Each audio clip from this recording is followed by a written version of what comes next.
What's up, everyone? Welcome back to Let It Rip. I'm Jake, your host. Today, of course, we're going to be talking about this week's matches. If you just saw the box score, you might have thought it was like a pretty easy week, nothing special happened, but you'd be very wrong. A very crazy week indeed. But to make a long story short, it is looking good for us to make it to this first tournament, potentially qualifying to go to Hawaii and face off against those APAC teams. So the team is really excited, everyone's really motivated, and let's just get right into the show.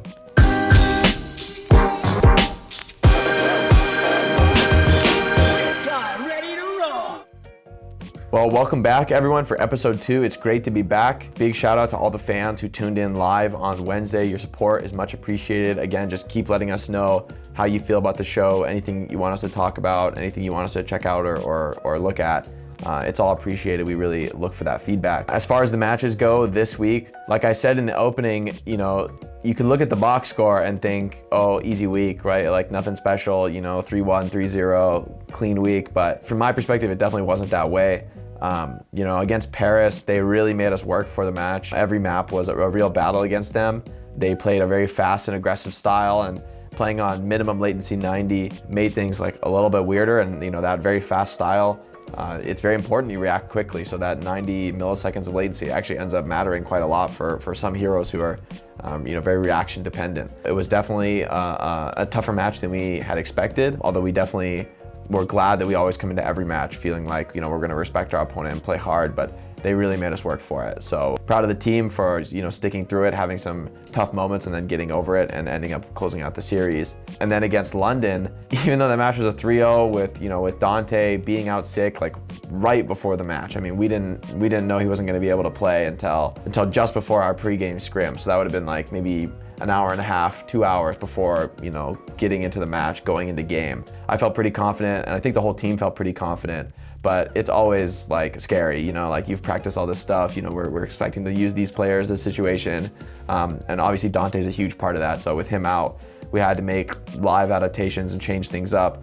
KSF coming in to play, Tracer, a hero that he like barely practices. It's like not his specialty, but he still had an absolutely huge game, especially on Gibraltar. And then I came in to play DPS on Hanamura for the Doomfist role, which is something that I've been practicing a lot in ranked. I didn't expect to actually use. I was mostly just playing for fun, playing to keep my skills up. At the end of the day, the lesson learned for us is that even if things go awry and we have to change things up at the last second, we can be a strong team, not because of just one player making, huge plays, where we can be a strong team because you can take out any one piece and we can still fill in the gaps and we can still compete. To dive deeper on Dante's situation, if you're interested in hearing from him about exactly what happened, you can go to his Twitter. He explains some things, but I'll leave that to his words as far as addressing that situation.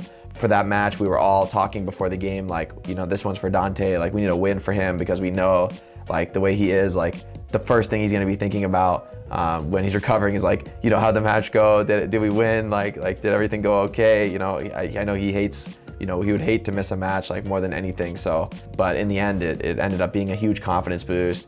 KSF got to have a massive performance, and in like the worst situation possible where you'd like not even be surprised if somebody had a hard time, that's when he came in clutch. So in the end, I think it worked out all right, kind of surprisingly. And we're all like, wishing Dante a speedy recovery. From what I've heard from him, things are looking good. He's excited for the future and hopefully ready to get back into the action as soon as he's, medically ready for that. So we got some questions in this last week about, why is the show called Let It Rip? Like, what is that about? We had some people trying to be a little funny on the Twitter, but, it's just a good name for a show, all right? Don't read too much into it. We can't make a Junkrat voice line the name of the show. He's gonna say a bunch of crazy stuff. It's gotta be succinct. It's gotta be clean. And that's what Let It Rip is. So for those of you that don't know, I happened to play a little Junkrat back in the day. Not sure if I'm gonna ever do that again, but we thought it was a fun little play on that history with me and the Outlaws. So that's why it's called Let It Rip. Coming up next, we're gonna be talking with KSF in this week's Eyes on the Prize, presented by Zenny Gaming. All right, this week, guys, I'm here with KSF. KSF, welcome to the show. Thanks for having me. Yeah, let's just jump right into the questions. The fans want to hear from you.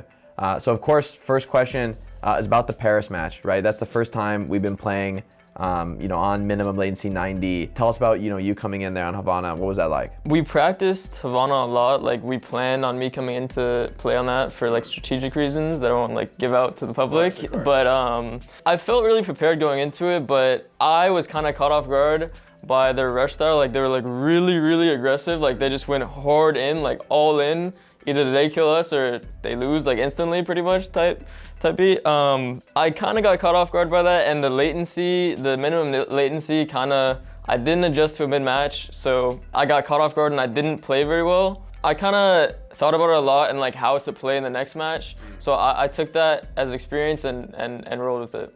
I guess we can get more specific about that, like breaking it down map by map from your perspective. Starting off on Oasis, how was that for you? Coming back in on the May against a team that also plays a rush style, so kind of like a rehash of Havana, but now with the experience you had. Yeah, obviously with what happened with Dante, like I came in last minute. I didn't practice any of those maps. Like we were planning on playing Dante for those maps, but we talked about it a lot before going into it, like before our warm-up scrim. Talked about how we want to like adjust and how we want to play.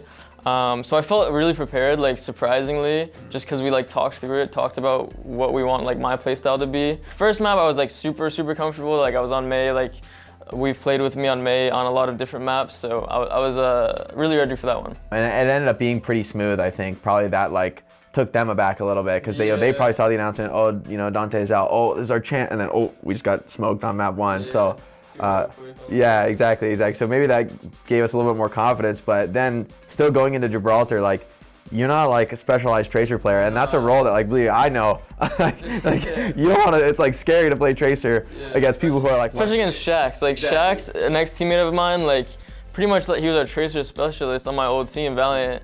So going to that, it was a little bit like I was a little scared. I'm like I have to make sure I like hold my own, and like I don't want to like fold under pressure, like, cause he just like practices tracer like 24/7. Like he's a really good tracer player, like top of the league. I feel like I played really well, especially for like not practicing tracer at all. Like I have not been practicing any tracer. I have like 3 hours of tracer in comp this season, like actually. But yeah, I think I played pretty well on that map, and I'm glad with how it went. I'm happy. As far as getting into a specific moment, break it down, that final moments on tracer, that clutch triple kill pulse spawn. How did that come about? Because I saw some things from the break perspective. I was like, what's going on there? Oh my, we just won! Like, yeah, it was kind of just like an in-the-moment play, like one that I used the Zarya right click that like bounced me up to go to the high ground. Like it's not like I like planned it out. I just got bounced up with my jump a little bit, and then like instantly I saw it in my head. I'm like, this is about to be huge. They just used both bubbles. It's just one of those like 1 in a million chance plays that like everything lines up perfectly and it just happens. Yeah, so. And you could still execute too, because like at the end of the day you could have just missed the stick. Yeah. But that was a pretty sick moment for us, especially with how like Gibraltar was looking pretty tough at points. Like we like kind of barely got it over first, but I feel like once we kept first, I was like super confident we were gonna push it all the way, and then that was just a brutal end. That probably was pretty demoralizing for them. They just got destroyed. The scene on our first. That was like a pretty awesome performance from you, and a huge turnaround from the Paris match, right? On both May and on a role you don't even practice, so that was pretty awesome. So now that we're confirmed for qualifiers, we don't know like our seed yet, and our opponents. There's a lot of things we're like waiting on results to find out. What is your mental like, your perspective on the team's mental, looking forward to qualifiers? I think we're all just kind of waiting to see how next week's matches go. We have to, we are 4-0 right now, but our map score, it could be better. Like, so a team could get first seed above us, I think still. I think we're all pretty confident going into the tournament, but still we have to take every match like 0-0. Like we have to go in like with the mindset of like everyone is scary. Like we have to like respect them, but also go in confident. Yeah, I think you're exactly right. At this point, like since we don't know specifics yet about opponents and seeding, we just have to like focus on basically the same practice we always do, like get better as a team. And like that'll just naturally kind of apply over time. All right, by the way, Kyle, before you go, I wanted to get you to sign one of these new posters we've got, very rare. We're gonna be giving these away to folks watching live in the chat, so make sure to put Annie up in the live chat if you're watching for a chance at a signed poster from Kyle and myself. I think I'll just sign like right on me. Maybe someday we'll be doing meet and greets and getting everybody. All right, well, Kyle, thanks for joining us on Eyes on the Prize. Thank you. Anytime, man. I'm right upstairs. Of course. And also earlier this morning, I got a chance to talk with one of our other DPS player roommates, Happy. So we'll just get right into that segment. Welcome, Happy. 다 준비했니? Yeah, I'm ready. Okay. So first question is just about this weekend. So do you have any like best moments from the weekend, stuff you remember from our matches? Actually, I didn't do special thing. Just Jung-woo carried every game. So yeah, in my memory, yeah. Yeah, I remember Jung-woo shatters more than anything else too. Yeah. The fans want to know also about you playing Doomfist. Earlier this season, you talked about wanting to like prove you can be a flexible player. So how do you feel about playing heroes like Doomfist that are like really different from his skin? I thought Doomfist can be a really hard counter against their London's comp. So I tried, and before I said, I proved. Like that you're flexible?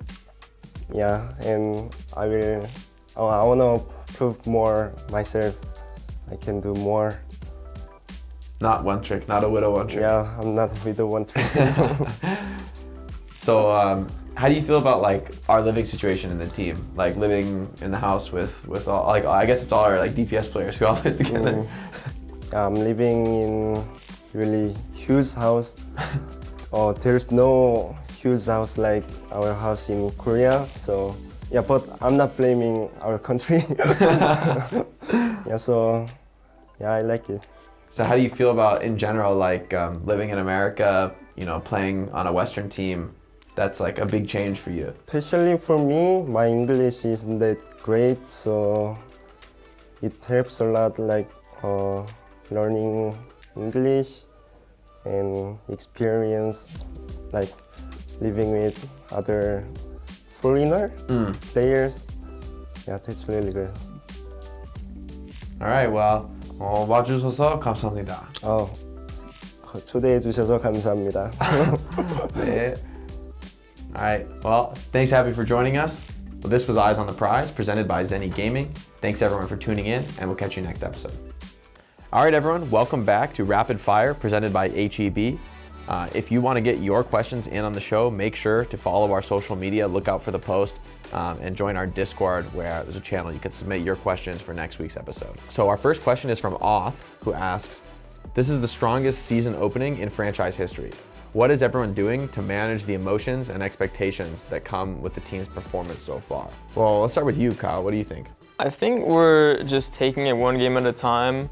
We're trying to not get ahead of ourselves and get like complacent. We're still like doing everything normally. Like we're not changing anything because we're like on a 4-game win streak. We're just taking it normally. Yeah, I think that's definitely the most important thing. Like stay focused on our process. Whether we win, whether we lose, we like keep doing what we're doing. You know, we can't be too focused on our results. We have to like think about the process always. Happy, how do you feel? Like up 4-0, how do you stay focused? I said before this,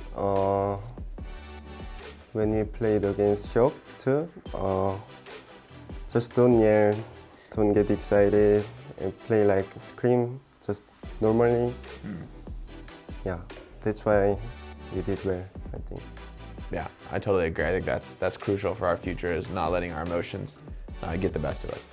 Our next question is from Dynamite Fairy, who asks, for Happy. Happy, we've seen you play a lot of heroes. What's your favorite and least favorite? Actually, I like every hit skin heroes, but I like Hanjo a lot. It's kind of non-hit skin hero. I feel like it's special for me. Yeah, so I like Hanjo a lot. What about least favorite? Hero you have to play? Maybe Sim. Understandable. No one's gonna fault you for that. So Peregrinans or Angie asks, what's your go-to comfort food when the stress starts mounting? I'm gonna go back to Kyle. This is a tough one. Probably like some like fried chicken or something. Fried chicken, you can never go wrong with that. I was gonna say the same thing, like actually, no cap. So fried chicken, maybe a beer. That'll be my play. How about you, Happy? It has to be ramen, like spicy food. Yeah, maybe for every Korean player. Yeah, I like ramen a lot. And of course, fortunately, when it comes to comfort food, we've got an HEB down the street, so we can always pop over, resupply for when things start running low. You know, with our busy schedule, it's actually pretty nice to have one so close. All right, everyone, this was Rapid Fire presented by HEB. Thanks for submitting all your questions this week.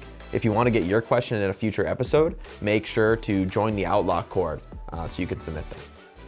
Thank you to the fans for watching the show, Outlaws Nation, and especially our partners at Zenny and HEB for making this show possible. This week, we're kind of waiting with bated breath on the results from the Overwatch League, trying to see, you know, the other teams, like what are the seeding gonna be for this tournament. It's still possible that we won't be in the top 2 seeds, although it's looking pretty good. So we're all gonna be watching those matches pretty closely, seeing who our possible opponents might be. But we'll have to wait for that. Ultimately, we're just really excited to play those qualifiers and hopefully earn our tickets to Hawaii. That's the real goal for the squad right now. This has been Let It Rip. I'm Jake. Peace, love, and I'll see you next time.